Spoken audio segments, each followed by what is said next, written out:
Hello guys, V D Satheesan എങ്ങാനും മുഖ്യമന്ത്രി ആക്കിയില്ലെങ്കിൽ ഞാൻ ഇപ്പോഴേ പറഞ്ഞുതരാം, കണ്ട ഏതെങ്കിലും ചെന്നിത്തലനെ, ആമത്തലനെ അല്ലെങ്കിൽ കെ സി വേണുഗോപാലിനൊക്കെ ആക്കിയിട്ടുണ്ടെങ്കിൽ ഇനി ഇവിടെ ജീവിതത്തിൽ UDF ഭരിക്കൂല, അത്ര തന്നെ പറയാനുള്ളൂ. കാരണം എന്താ വെച്ചാൽ നമ്മൾ വോട്ട് ചെയ്യുമ്പോൾ ആദ്യം ആലോചിച്ച എന്താണ്, വി ഡി സതീശൻ മുഖ്യമന്ത്രിയാവും, മൂപ്പര് പറഞ്ഞ കുറച്ച് വാക്കുകൾ അതൊക്കെ മനസ്സിൽ കണ്ടിട്ട് അങ്ങനെ ഇതിങ്ങനെ വോട്ട് ചെയ്യുന്ന വരെ നാരായണ, ഇത് കഴിഞ്ഞപ്പോൾ കൂരായണ എന്നില്ല, ചിലക്കാതെ പോടോർന്ന്.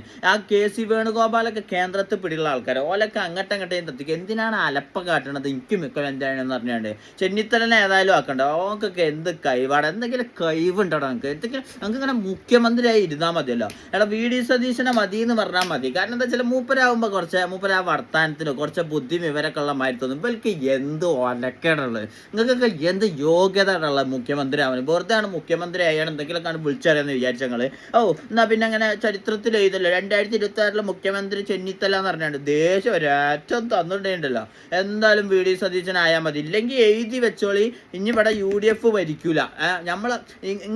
നിങ്ങൾക്ക് വോട്ട് ചെയ്യാൻ ജനങ്ങളെ വേണം, നിങ്ങൾക്ക് മന്ത്രിനെ സെലക്ട് ചെയ്യാൻ ഞങ്ങളെ തീരുമാനിക്കാൻ കഴിയില്ലല്ലേ. ഇതൊക്കെ ഇനി രാഹുൽ ഗാന്ധിനെ പറയണം. അരേ രാഹുൽ ഗാന്ധി മുझे हिंदी बोल रहा हूँ, हमारा केरला में चीफ मिनिस्टर वी डी सतीशन को रखो, ये चन्नीतला आमक तले को कट कर दो, मार पीटेगा तुमको। नहीं राहुल गांधी तो अच्छा से बात करे तो हम केरला वालों का दिल में अभी वी डी सतीशन है मुख्यमंत्री चीफ मिनिस्टर। ओके, आप अच्छा से कर दो, मगर आप वी डी सतीशन को नहीं कर दिया तो हमारा केरला में UDF नहीं होगा, हम संगी सगव हो जाएगा। ओके, आपको मेरा हिंदी समझ में आया तो ये चेंज कर दो और हम केरला से UDF पूरा चेंज करेगा। ओके, हाँ।